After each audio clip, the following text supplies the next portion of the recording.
At 12 o'clock, we East Carolina, who went 8-5 last year. Traveling number 3, Michigan, who's 13-1. Michigan favored by 35 points. This is on Peacock. If you wanted to watch this, you do not get it on normal television. You got to have that streaming service, man. Holton Ahlers last year for East Carolina went 315 to 469, threw for 3,708 yards, 28 touchdowns, 5 interceptions. And it really sucks that this game wasn't last year, right? Because if this game was last year and Michigan has their head coach suspended, they do for the first 3 games. If this was last year, you would actually be concerned as a Michigan fan, right? East Carolina was a really good team last year. Again, 8-5, it was good. Holton Ahlers went in the draft for a reason. He's a good quarterback. He would have had a shot to beat you. Keaton Mitchell had 201 carries for 1,452 yards and 14 touchdowns, and Isaiah Winstead had 88 catches for 1,885 yards and 6 touchdowns. J.J. McCarthy last year, phenomenal year for the Michigan. Unfortunately, it ended in the playoffs, in the semifinal, but you still had a phenomenal year.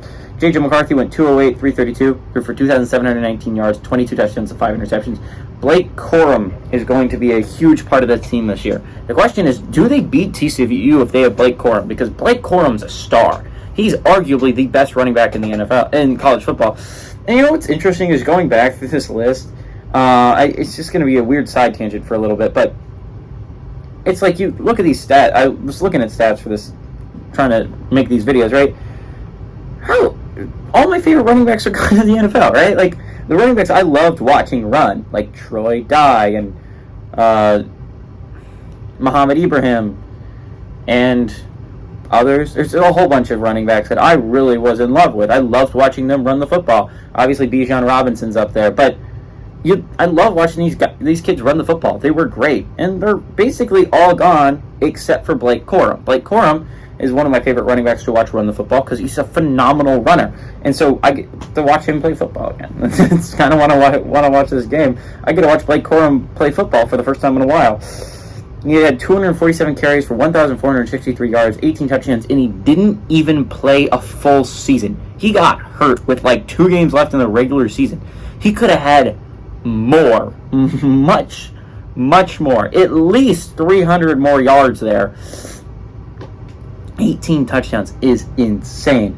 I love watching Blake Corum run. And Ronnie Bell's an excellent receiver. 62 catches for 889 yards and 4 touchdowns. These two teams have never played, so whoever wins this game, Michigan, is going to have the lead in the series. What really sucks to me, again, I said it before, but I'll say it again, if they had played last year, because all of it would have lined up for a possible East Carolina upset, right? Michigan's head coach has been suspended. Michigan's OC suspended.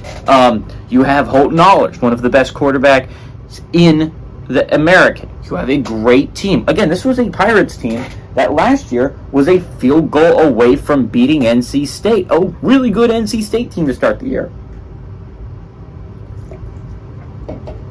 It's just fascinating, right? Like how this game could have been so good if it was a year earlier. Unfortunately, it is this year. And you're with a brand new quarterback if you're East Carolina. Michigan has so much consistency. Like, if you're looking at the Big Ten as a whole, every team has a new quarterback, basically, except for Michigan and Maryland. Those are the only 2. Everyone else, it seems, has switched quarterbacks. Penn State has Drew Aller. Ohio State has Kyle McCoy. Wisconsin has Tanner Mordecai. Iowa has Cade McNamara. Minnesota gets a new guy because of Tanner Morgan graduating.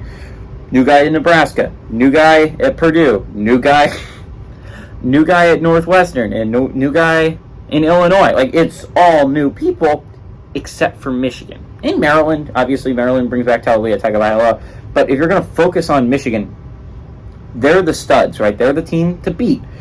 Always, right? Because they're Michigan. They're a team that's going to be the playoffs almost every year. They're considered the 3rd best team in the nation, arguably the 2nd best team in the nation. This is a great Wolverines squad, and they bring back a lot of what made that Wolverines squad special last year back to this year.